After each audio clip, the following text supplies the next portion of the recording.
Beautiful Friday morning. I'm Lisa Marie Falvo. And I'm Laura Jones, and I'm coming to you live from sunny Jacksonville, Florida. Sunshine all around here today on the morning show. 'Tis the season, right? Yes. Well, SEA season. well, you said you got down to Florida yesterday. Yeah. Yep. I am in Jacksonville and taking a little family vacation. My daughter is doing a pre-college theater program at Florida State University, so it kind of just made sense to come down and visit her. Well, I hope and visit my parents too before we came to pick up her.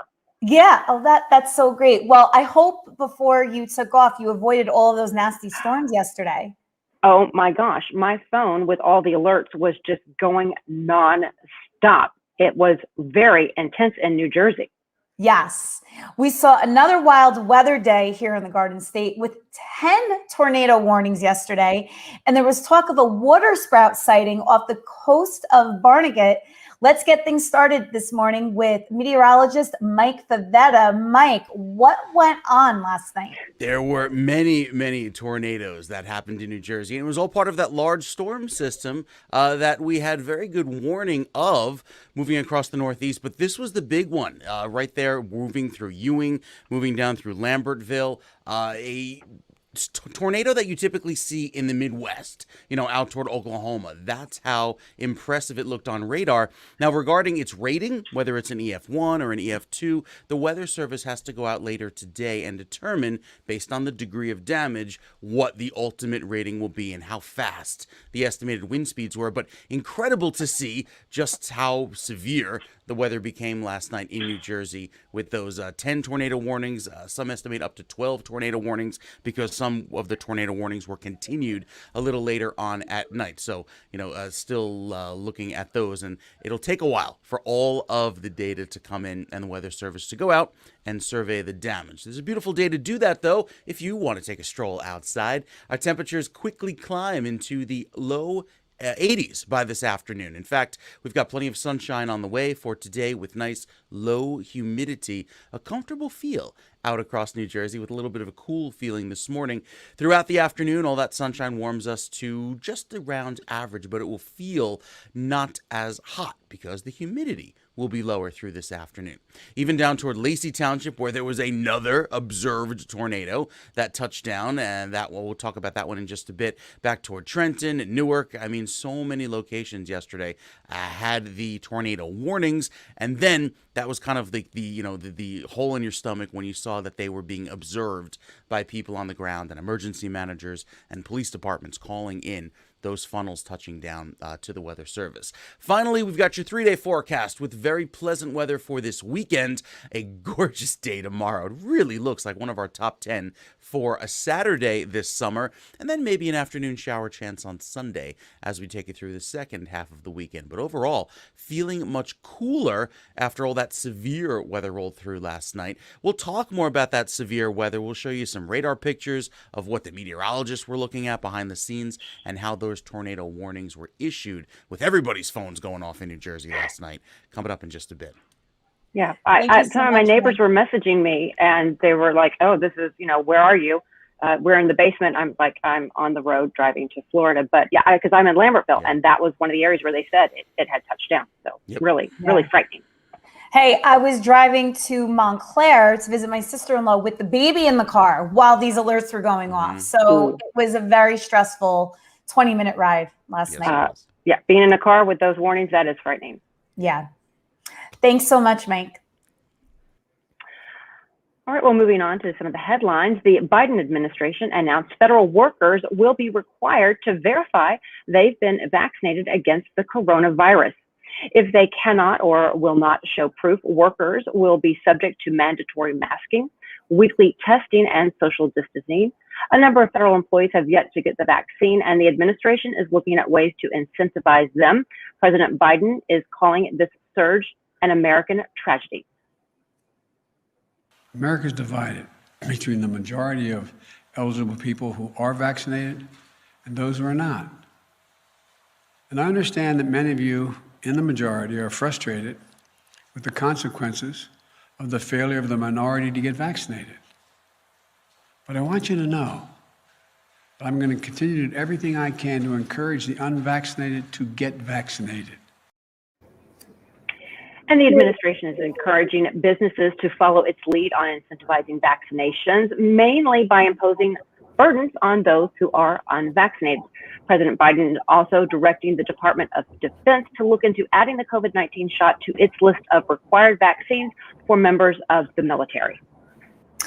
Meantime, commanders at New Jersey's Joint Base McGuire-Dix Lakehurst announced indoor mask wearing is mandatory at all locations on the base, regardless of individuals' vaccination status. They say the CDC's COVID data tracker currently shows that Burlington County and Ocean County communities surrounding the base have substantial levels of COVID-19 transition. Governor Murphy is recommending unvaccinated adults wear masks indoors.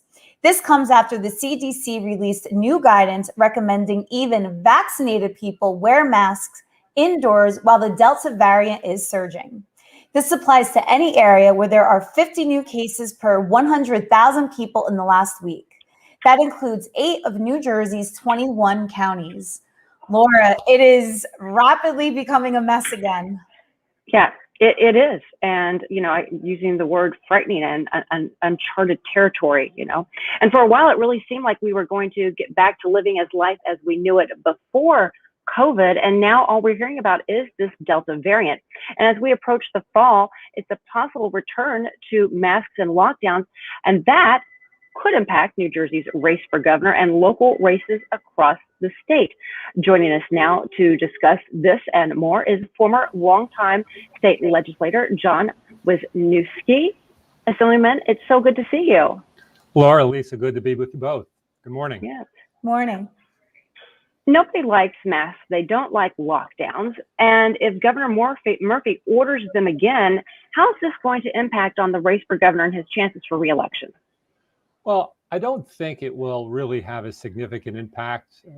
The problem we face, not just in New Jersey, but nationally, is a loud and vocal minority of the population insisting that their right to choose how they live their lives trumps the safety and security of us all. In the United States, we led the world for over a century in requirements for vaccines. We discovered them, we deployed them, and eradicated diseases like polio, like chickenpox, like measles, and we increased our national life expectancy as a result. It improved the quality of life for all Americans. For the first time since World War II, which was obviously a significant event in which life expectancy decreased, for the first time since World War II, life expectancy in the United States has decreased. It has decreased because of the coronavirus. So, there are legislators that I would call friends that I'm enormously frustrated with who continue to parrot the misinformation about the vaccine, who continue to parrot the misinformation about so-called personal freedom. This is something that affects us all, and everybody needs to be part of the solution. So I want to follow up on that because as we're into this race for governor, the entire state legislature is up. When COVID was first really, starting to spread back in February 2020, I myself as a reporter, I went and I looked to see, how do you cover this? And what places, institutes would say is, remember, this is a medical story. It's not a political story. Obviously, it has impact on on schools, on everything else. But it's not.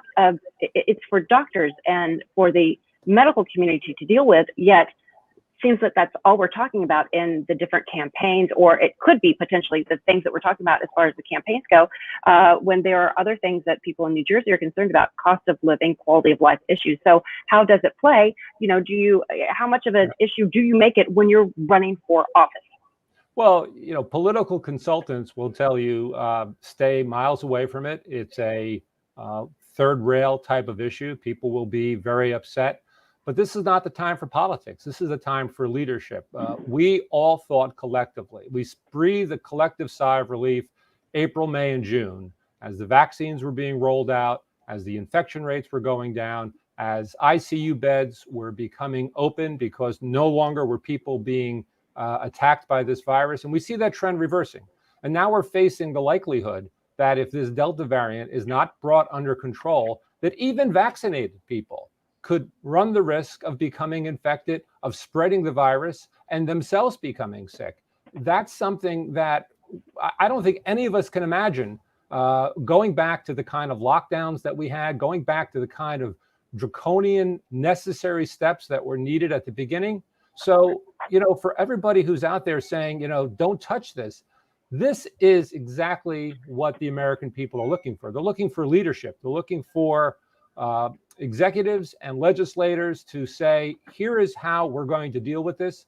These are the steps we're going to take to make sure that you, your family, your businesses, your livelihood are safe. And, at the beginning of the pandemic, when this was all brand new, obviously executive orders were necessary because there wasn't time for the legislature to digest that information. I think right now it's time to call a special session of the legislature. I think it's time to deal with how do we navigate our way through this Delta outbreak and make sure that we are keeping New Jersey residents safe. Let's get our legislature and our governor together to make these decisions to keep us safe. You make very valiant points. The reality, though, is that the population is sort of split. So if the powers that be come together, reimpose lockdowns, reimpose mandatory masks, is this going to make the race competitive? Is this going to give people pause to be like, well, I was going to vote one way and now I don't know now? No, I think the people who are inclined to not vote for Phil Murphy because of mask mandates, because of any other restrictions, they were going to vote for him in the first place. I don't think that it has that big of an impact. But this is always the problem. Having 22 years of experience in the legislature, the advice that you get from political consultants is a version of the Hippocratic Oath. Do no harm, do nothing that will possibly create an issue.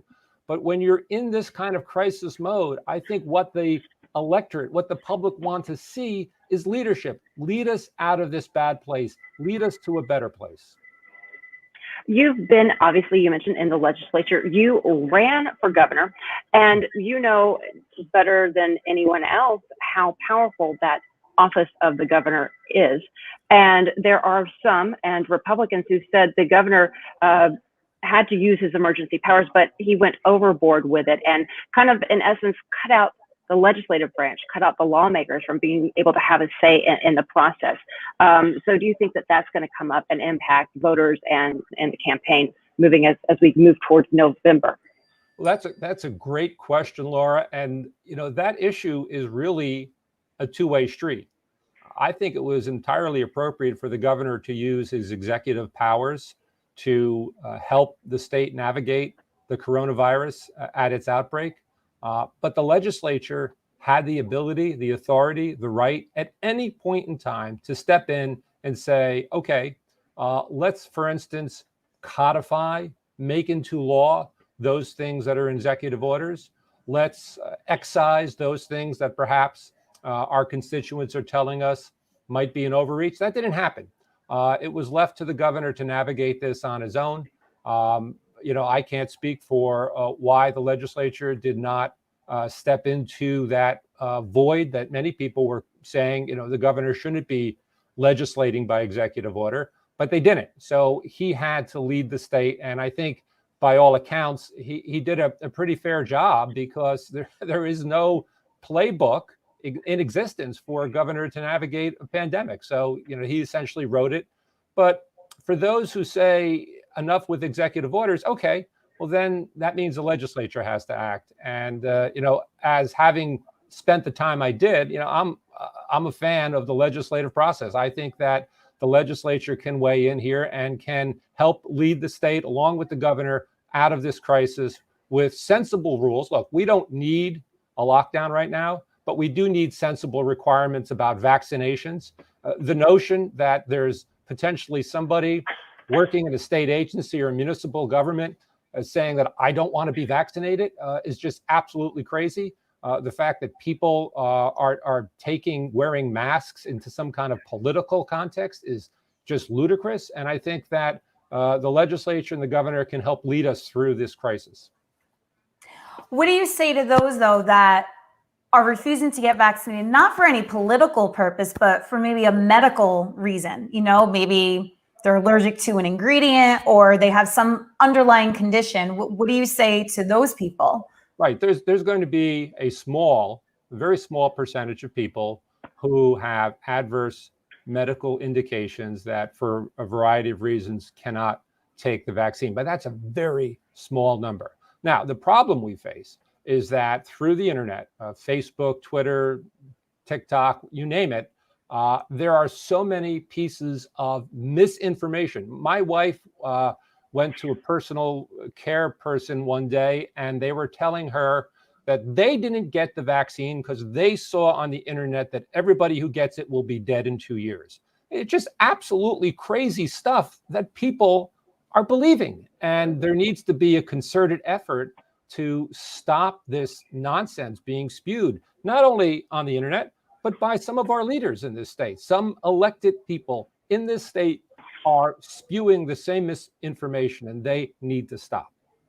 And I, as we're closing this segment out, I think that is what has kind of overtaken the narrative, is there's just not a trust in some of our leaders on both sides of the aisle. And yes, it's most important, I think. Do you think the public would best be served as just listening to the doctors, not listening to necessarily lawmakers and those in elected office? Listening to the doctors, because there is mistrust, and that's a difficult thing to try to get past. Laura, you're speaking sense, right? And part of the problem here is that there's a lot of nonsense. We have Dr. Fauci, a respected career physician, researcher, making advocacy for wearing masks and how to proceed in this pandemic. And he's being pilloried as a political pawn. You know, where do you go at a point in time when you even start distrusting the very science, the same concepts, science that got us to the moon, that built computers, that created the internet, is saying these are the things that we need to do to keep ourselves safe. And people are saying, well, in this case, I choose not to believe science. It's like saying I choose not to believe in gravity, or I choose not to believe in oxygen. You can choose those things, but they still exist. Well, Celia, thank you so much for taking the time to talk to us. And when you talk about gravity, that kind of made me think there are, those they're the flat earthers, right? Who believe the earth is flat. And, people have so much information to everything online, and it's hard to find, even the best intended people, hard to find information and really have to confirm it. You have to be very, very conscious yourself and do your own work in weeding out that misinformation. So, Celia, thank you so much for taking the time. Thank you both. It's been a pleasure being with you. Okay. Well, Liz Marie, a lot of parents are certainly wondering what this fall is going to look like if we have a repeat of last year. As of right now, it looks like children, they are returning to the classroom, but there really is no word yet on if they're going to be required to wear masks. Earlier this week, Governor Murphy said he's going to leave that decision to the individual school districts. Now, some districts like Lakewood, for example, say they will require masks in the fall. Others, like Brick, say it will be optional. So for some kids, yes, the masks are back. And certainly it gets a little complicated because those under 12 are not even eligible for a vaccine. So even if their parents wanted to get that, they cannot. Yeah, exactly. Well, I'll tell you what is also back: traffic.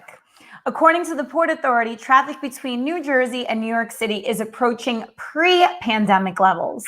Traffic on the GW Bridge is up 35%. But they also say people are not returning to public transportation. Ridership on PATH trains is down 63% compared to 2019. Subway and bus ridership remains below 50% of pre-pandemic levels. I definitely did not miss the traffic. You need to drive into New York City without having to put your brakes on going through the tunnels. That was fantastic. Glorious. Absolutely glorious. Epic.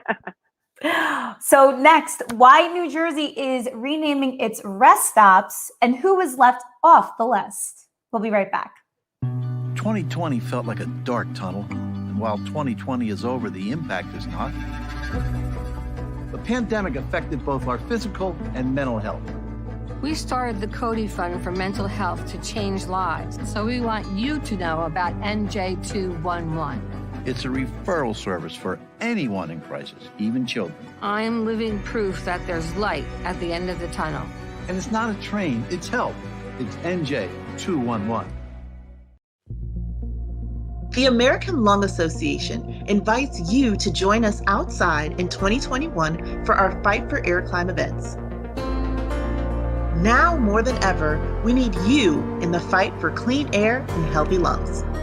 Let's go outside and climb, because every step counts. Visit us at lung.org.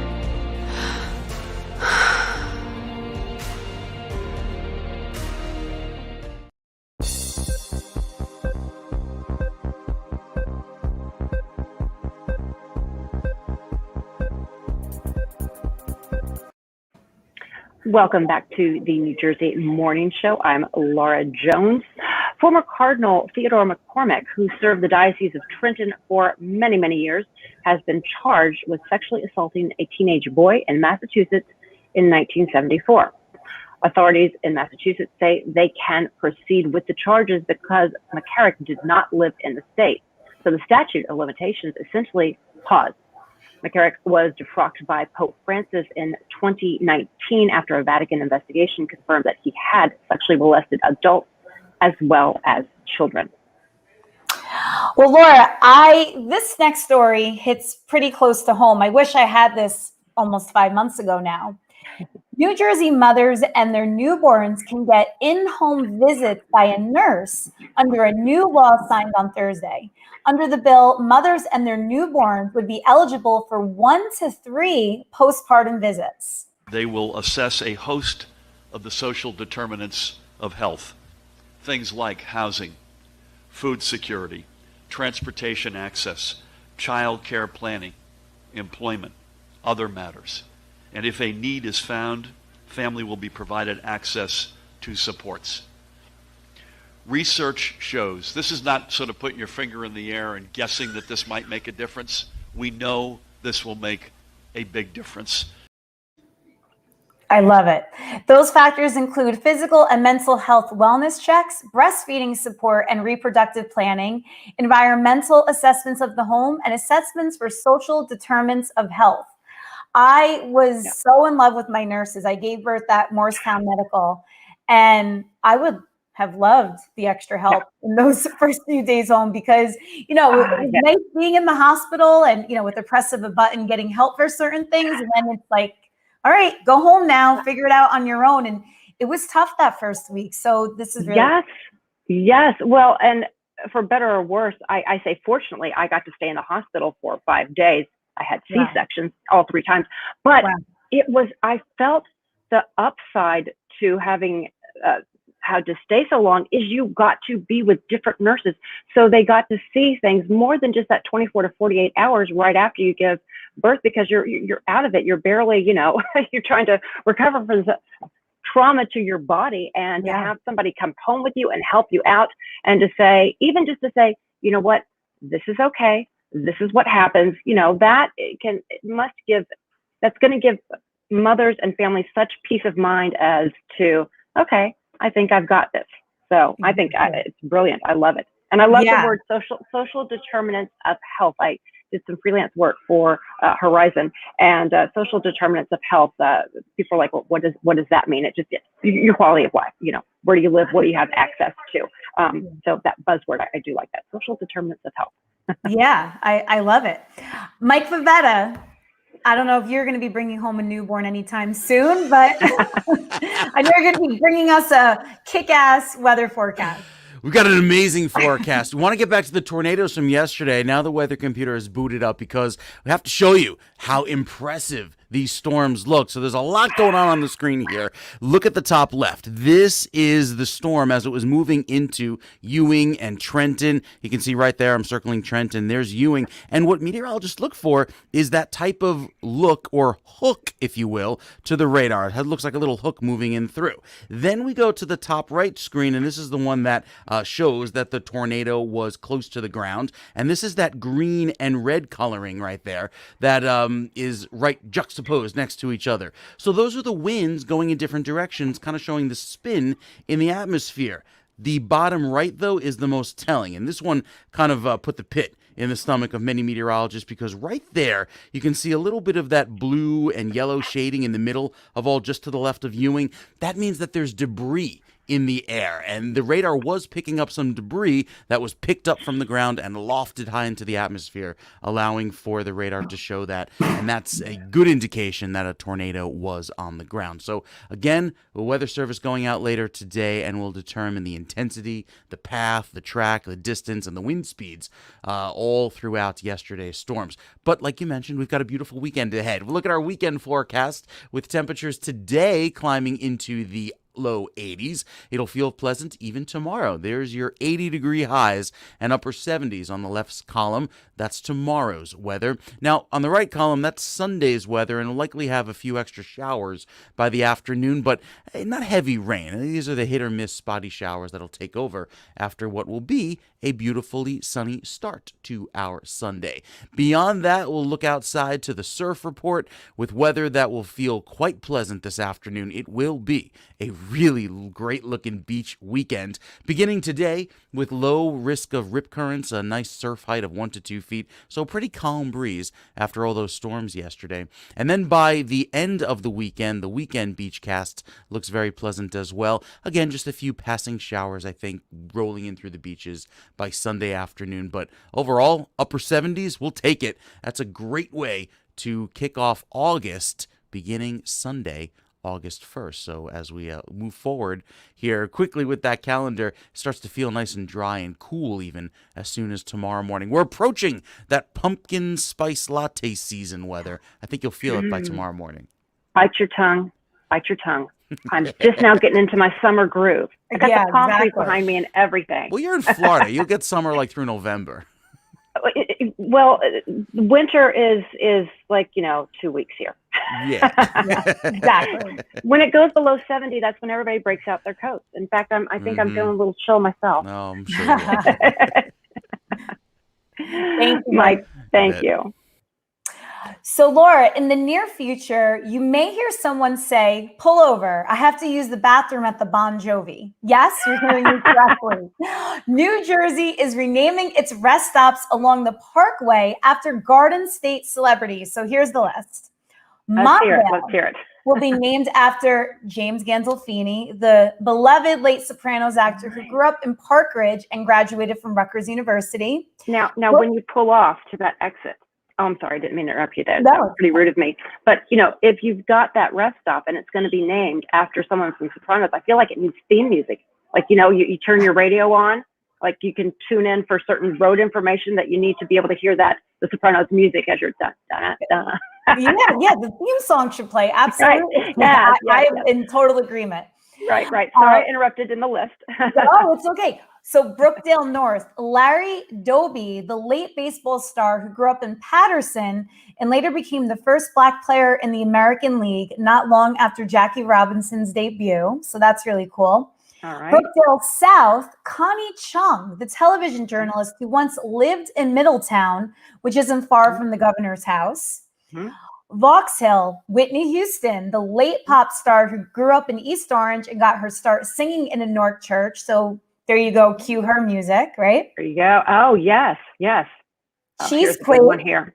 John Bon Jovi, the rock star who grew up in Sayreville, named his band's fourth album New Jersey and has long been the governor's neighbor in Middletown. Well, it's called Cheesequake. People sometimes, if they're not from New Jersey, don't believe there's something actually called Cheesequake. So that makes sense. Let's go for John Bon Jovi. But that's such an iconic name. That's going to be a little sad to see go. Oh, yeah, that's true. Good point. Yeah. Good point. Yeah. Monmouth, after Judy Blume, the celebrated children's author who grew up in Elizabeth. I love her. Forked I've interviewed River. her. Yeah, no, Forked River. Celia Cruz, the late Latin singer who lived in Fort Lee for many years until her death. The Atlantic Rest Stop, Frank Sinatra, chairman of the board, the late singer and actor, and one of the 20th century's most famous entertainers who grew up in Hoboken and often performed in Atlantic City. Ocean View, Toni Morrison, the late Nobel Prize winning novelist who lived in Princeton and taught at Princeton University for years. We decided to mock up what these new signs would look like. All right. Bruce Let's see.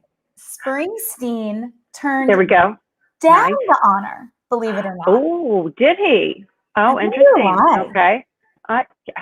I don't know. Well, maybe it was location. He wanted something that was more where the Stone Pony is. Maybe. I don't right. know. I would love to know who came up with this list and who voted. Because one thing about New Jersey, you know, I follow the New Jersey Hall of Fame inductions every year. In Hall of Fame. Mm-hmm. There is an endless list of amazing people from this state. For such a tiny state, we are powerful. So to narrow it down to this list, that was tough. Yeah, it really is. And in fact, the New Jersey Hall of Fame, they have so many people. I think we lost Laura here, but we have a New Jersey version of this picture.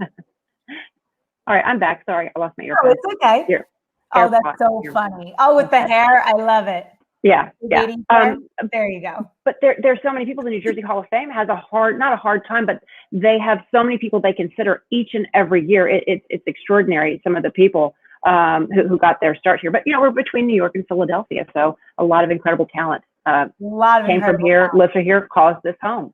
And Laura, a lot of incredible hair. Look at this picture with the John Bon Jovi 80s. Oh my God. I love it. Oh, come on. That's pretty funny. That is funny. So next, we're going to meet a man who is walking the entire Jersey Shore coastline and find out why he's doing it.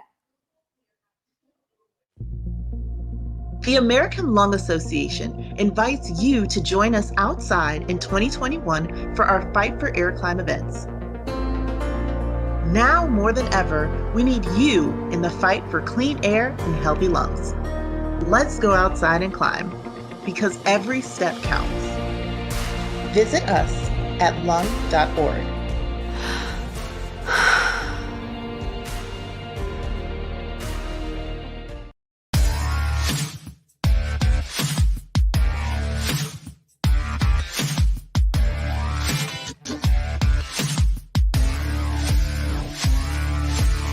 Swing the hips. Oh boy, they weren't kidding. You're looking for a gold crown? Sure. So you say you're helping people through. How are you doing that?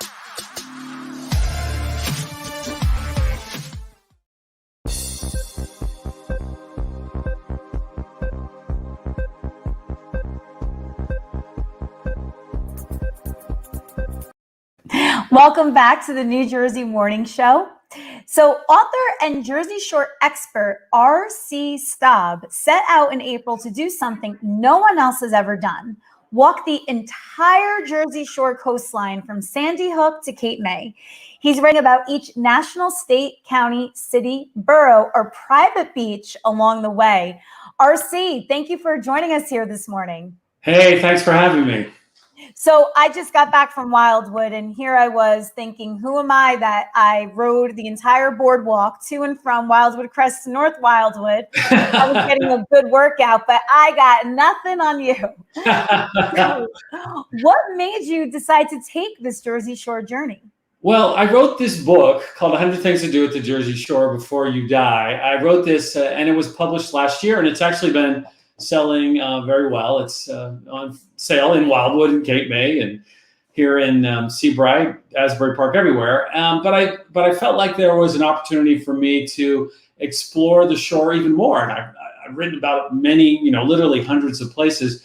But when you walk along the beach or walk along every boardwalk, you start to discover places that you didn't even know were there. If you were on the Wildwood boardwalk this week, that North Wildwood boardwalk area really is a crazy pathway that is serpentine along top of the seawall that looks truly amazing and really a lot of fun. So that was really my impetus. Let's find out new places that I haven't really had a chance to explore, and let's walk every beach and every island end to end.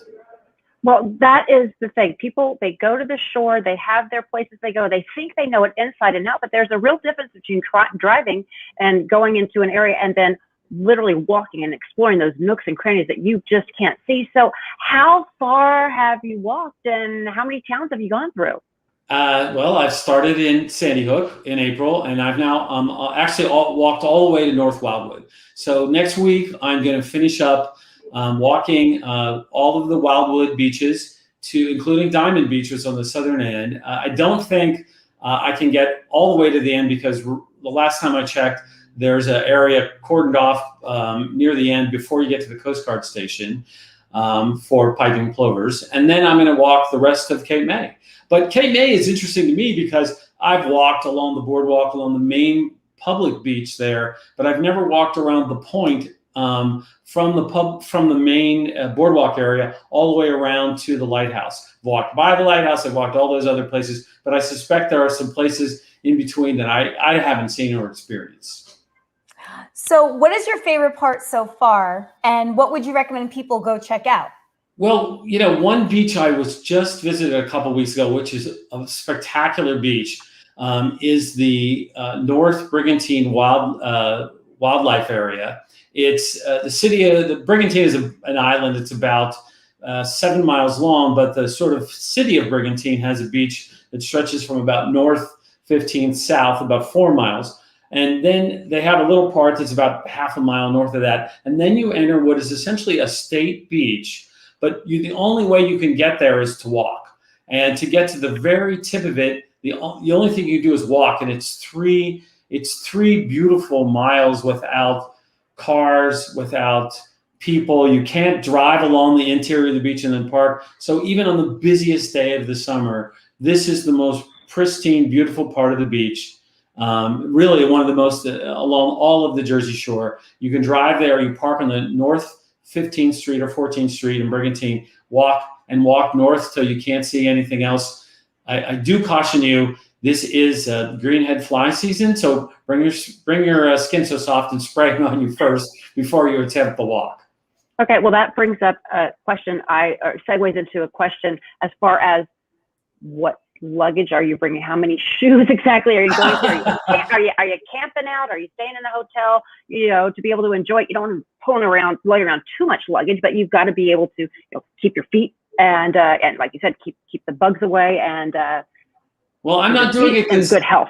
I'm not doing it every day consecutively. What I'm doing is I go for a couple of days, stay in a hotel, then I come back. We have a house in the northern part near Sandy Hook and Seabright. So we just I go back and forth. And when I was doing the northern beaches, I would take a day. So I would drive to Seaside Heights and maybe walk from Seaside Heights to Seaside Park, to South Seaside Park, and a little bit of Island Beach State Park. And I would park my car at one end. I would walk maybe 5, 6, 7 miles. And then hopefully I could find an Uber to take me back to where my car started. It's a bit of a challenge, especially when you're in a place like Island Beach State Park and you hope the Uber is willing to drive 5 miles to the middle of the park to pick you up to bring you back. All right, you have to remember you got to walk back as well. Exactly. So, or my wife's been really helpful. She'll come with me. She'll drop me off at the first point. She'll go to the end point where I'm walking. She'll be doing a lot of calls virtually for her job, and then she'll meet me at the end and bring me back. So that's been a great way and a fun way to do it. And it's been a really, really a wonderful experience. I've gone through a bunch of different shoes. I've figured out that which shoes are good for me, and I switch shoes throughout the day. That's the key, right? Because if you just wear the same shoe, your feet start to hurt. And the sand can be tough to walk on, especially at high tide. You're sort of trudging through the sand and your feet you're like exhausted and it's hot and you have hats and you never bring enough water. But I travel very light. I have my phone and a tiny camera that I carry so that I can take pictures. And I record all those pictures and I post all those stories at jerseyshorewalk.com. So you can see every beach that I've walked on, even beaches you probably have never heard of, like the National Guard Training Center beach, that is a state-run beach between Manasquan and Seagirt. People can see it, but they're afraid they can't walk on it because there are gates almost everywhere except at the beach. And people who live there said, you can't go on the beach. It's blocked off. You're not allowed. So I called the colonel who represents the training center, and he said, sure, the beach is free. Anybody can be there. You can't park in our center, but you're welcome to come to the beach and sit all year round for free. Yeah, and that is, in some areas you have to pay to get your beach tags. And so, all right, this is excellent information. And I have all that information. What's in our backyard? I have all that information online about each town. So if you wonder about, do I need a beach badge at Ocean City, or do I need one at Corson's Inlet State Park, which is in the southern part? I have all that information online at JerseyShoreWalk.com. And of course, you can buy my book too, 100 Things to Do at the Jersey Shore. It's 100thingsJerseyShore.com. Will you sign it for us too? Absolutely. Of course. Tell me where I sent it. What a fun... I'm ordering it now. Yeah, what a fun journey. I wish I can take it with you. And I have to say, I stayed in Diamond Beach, actually. You mentioned it at the top of the segment. In my opinion, the best. Oh, it's beautiful, isn't it? It rivals any beach in Florida, where Laura is right now. It rivals, in my opinion, any beach along the Caribbean. It is stunning, stunning sand. But it's also a private beach, right? So you have to be a little bit careful about where you put your towel down. In fact, there was a lawsuit a couple of weeks ago. Somebody put their towel down in the area that's private. So, there have been laws, and I've been covering that have said you have to sit on a certain part of the beach. Everybody's allowed on a certain part of the beach, usually 50 feet from the mean tide line. Yeah. Well, thank you so much, RC. This was great. Okay. Enjoy the rest of your summer. All right, you too. All right, well, I think it's only proper to bring in meteorologist Mike Rivetta to check in on the New Jersey forecast because, listen, if I wasn't here in Florida, I'd be heading out and trying to enjoy some of the spots that he has just mentioned that we didn't even know existed. I'm sure you would be. And you had such great beach weather this past week down in Wildwood, and those yes, folks I to did. the beach this weekend also have some great beach weather. We showed you the beach forecast before, but now we want to get you to the weather menu because of all of the fantastic weather that will be around this evening. It will almost feel like fall heading into this evening. So the temperatures from Morristown, Hoboken, and Princeton right around 6 o'clock this evening, holding in the upper 70s. Atlantic City a touch warmer, but the 7-day forecast shows that beautiful weather stretching into next week. Just a pleasant mix of sun and clouds tomorrow across New Jersey. Highs holding in the upper 70s and low 80s, but the real headline is the low humidity. And even though we came in with so much rain this past month, likely breaking records, I'll have to wait until the end of the month to see if where we stand for the number of days. Not only we had rain, but the amount of rain that fell with all of the heavy downpours the month of July. Sunday might have a few extra showers. Technically, that's August, but beyond that, Monday and Tuesday into Wednesday of next week. Lots of sunny weather and just clear, beautiful skies to enjoy.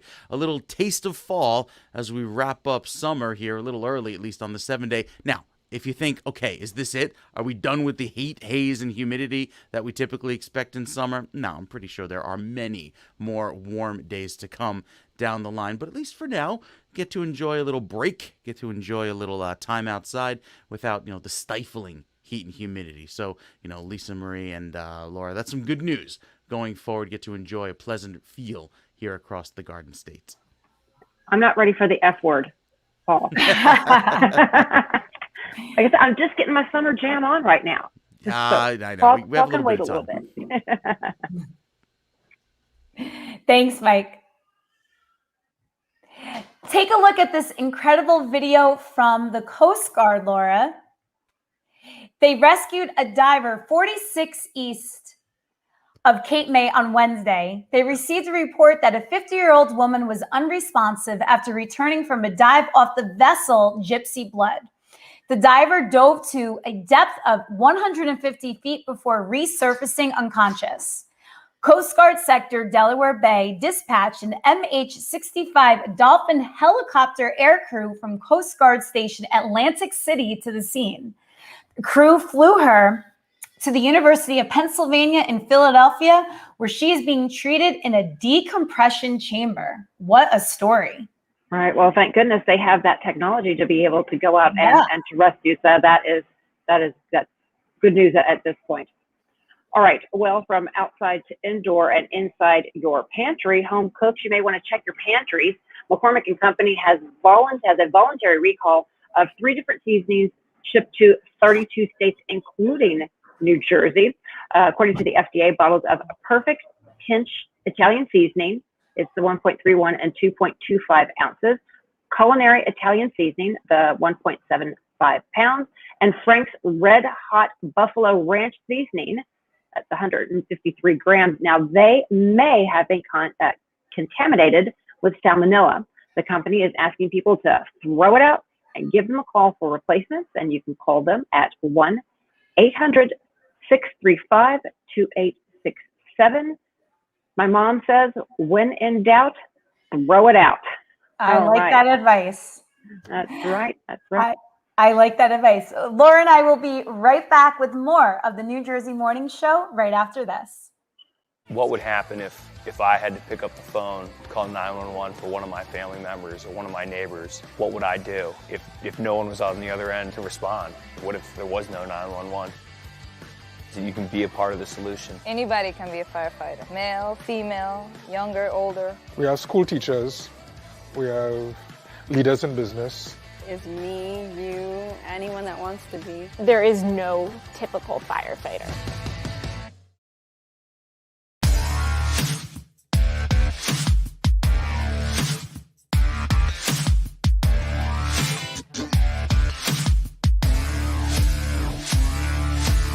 Swing the hips.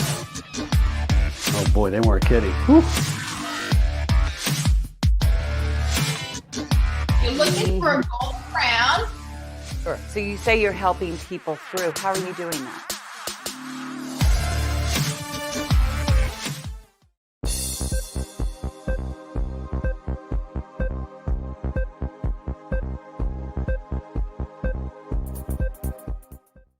Welcome back to the New Jersey Morning Show. Let's check in with meteorologist Mike Vivetta on your New Jersey weather forecast. Hey, Mike. Hey, we've got sunny weather ahead this weekend. No more storms, no more tornadoes after the nearly dozen that rolled through the state last night. Warnings, that is. The Weather Service just announced they're going out to survey 6 separate areas to see if tornadic damage matches with what they saw on radar. So there could potentially be 6 confirmed tornadoes. That's the most that they would find here across New Jersey. Unbelievably active night last night. We look forward to pleasant weather this afternoon. Lots of sunshine today and the next several days on the 7-day forecast. Highs today, the low 80s. But tomorrow, with the cool start, it'll feel refreshing and crisp. Low humidity and lots of clear weather around. Then we head into Sunday with a few afternoon showers, but most of the day, I think, is nice and sunny. Monday, Tuesday, and Wednesday, even through Thursday, a clear, solid stretch of beautiful sunshine. With that low humidity, it'll feel quite pleasant, a nice way to start off August. Typically, these are the dog days of summer where we have the high heat, the high humidity. We get a little break from that, so which is a pleasant change, especially after so much heat and humidity this past summer. So Can't it's get really used nice to going forward. Yeah. I just can't get used to tornadoes in New Jersey. I think more of nor'easters as far as like big weather catastrophes. Yeah. You don't think of tornadoes, but we're seeing it just a couple weeks ago as well. Yep. I'll post a tweet that I made last week regarding how many tornadoes we've seen. So far this year, there have been 27 tornado warnings for 2021. Last year, there were, I think, 31 or 2 years ago. Wow. So the numbers keep climbing year after year of how many more tornado warnings form. And then the active number, we only get 1.5 tornadoes per year on the 30-year average. That's our average. We're obviously way exceeded that. Well, I certainly appreciate all that information. And even when we're not on air, I'm checking your social media accounts because you are constantly updating, like, okay, let me see what's really going on. And you've got it always covered. So thank you. You bet. My pleasure. Thanks, Mike. Have a great weekend. You See too. you next week. All right. Well, as we're edging and getting closer and closer to Labor Day, when the election season will really kick into high gear. It's going to be a big year in New Jersey because we have the governor's race, as well as every seat in the state legislature. They are all up as well. There's 120 seats. Now, the first debate for the governor's race between Democrat Governor Phil Murphy and Republican nominee Jack Ciattarelli has been set for September 28th, and it's going to be held at the New Jersey Performing Arts Center in Newark. The debate is going to air live at 7 o'clock on WABC TV and WPVI TV, and it's going to be streamed online at NJ.com. A number of people will be moderating, including Jim Gardner of WPVI, Channel 6 Action News, as well as those from ABC, New York, Univision, and New Jersey Advanced Media. They're going to be moderating the debate and asking the questions. Hard to believe that that's already upon us. And also, what we have right now, could be the ad of the political season. Assemblyman John Bramnick, who is running for state senate, created this Wild Wild West commercial. Take a look.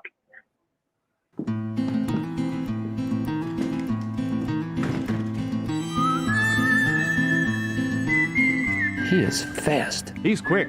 He's unbelievable. John Bramnick, the fastest return call in government. Of course I can help. I called John Bramnick. He picked up on the first ring. Happy to help. Took care of everything. I took care of it. We thought my husband might have contracted COVID, so I called John, and he answered on the first ring and told us everything we needed to know. Happy to help. He was on vacation with his family. He still picked up on the first ring. Thanks for calling. I'm a Democrat. He still helped me, and that's the truth. My pleasure. Happy to help. Bramnick, Munoz, Matsakudis. No one's faster at returning your calls. Never seen anything like it. Thanks for calling. The Assemblyman, he's also a stand-up comedian. It's funny, but I wanted to see if this was really true, if it was just an ad. So I put John Bramnick to the test. I wanted to see, again, just how fast he is at returning calls. I texted him, all right, and I'm going to let you know what I learned coming up at 10 o'clock on New Jersey Politics with Laura Jones, and that is going to be our guest. That's Assemblyman John Bramnick. So you want to stick around 10 o'clock for that. That was unbelievable. Funny. I loved that commercial. Well, because humor in a political cartoon can either fall flat really quick or it can be funny. And this I thought was really funny. It was campy. It was great. I mean, I hope that. Good word, campy. Yeah, campy. I loved it. And I hope this sets a trend because, you know, the political ads, I mean, there's such a formula to them, right? So this completely bucks that style and I love it. It's catchy. It is. It is. Yeah. And it doesn't get, it's not negative. It's not negative. No. I'm a Democrat and he called me was what that one person said. That's funny. So funny. So funny. Well, thanks to New Jersey's social media accounts for keeping us entertained. They put up this picture the other day in honor of National New Jersey Day. That's awesome. We don't like you either. I mean, that's funny. There you go. That's funny. It's a valid point. The New Jersey attitude in one picture. It's fantastic. Now, Laura, I know you said earlier you were not ready for the F word. Well, I have bad news for you. I know. I'm going to Take a close look my at eyes. the pictures our director Pam took yesterday at a North Jersey supermarket. This is the Acme in Jefferson Township. And yes, Halloween displays are already up. I'm offended. I'm not ready for that. I love Halloween. I'm obsessed with I Halloween. love it too. Way too early. In October. Yes. Yes. I like getting costumes early, thinking it out. But I don't want to see the candy. Yeah. Do you know what's worse really quick? So in Wildwood, they did a big Christmas in July thing. The restaurants were decked out with Christmas trees and Christmas decorations. One restaurant had the Italian Feast of the Seven Fishes on July 24th. Oh, no way. Yeah. Wow. I'm like, this is way too insane. Jenkinson's did something similar as well. Yeah. And it's, you know, it's July and I get that. That's, you know, kind of fun to do. And at the beach. But, you I'm hold on, everybody. I'm not good. done with my summer yet. I'm good. Keep it in December, and that's it. Well, Laura, this was a lot of fun. Thank you so much for joining me from Florida this morning. And thank you, everyone, for watching.